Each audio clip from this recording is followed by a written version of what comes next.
Kung may high blood ka at ayaw mong umasa lang sa gamot, panoorin mo ito hanggang huli. May mga pagkain na natural na nakakatulong magpababa ng blood pressure. Una, saging. Mayaman ito sa potassium na tumutulong magbalanse ng sodium sa katawan. Pangalawa, balunggay at berdeng gulay. Nakakatulong ito sa maayos na daloy ng dugo at sa mas malusog na puso. Pangatlo, bawang. Isa itong kilalang natural na pampababa ng BP at pampalakas ng sirkulasyon ng dugo.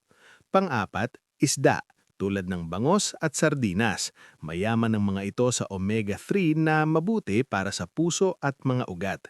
At panghuli, oatmeal at whole grains. Nakakatulong itong pababain ang kolesterol at blood pressure. Tandaan, ang Both tamang cholesterol and pagkain ay blood pressure. malaking tulong sa kalusugan ng puso. Perfect. So Mag-like at mag-follow para sa mas marami pang health tips.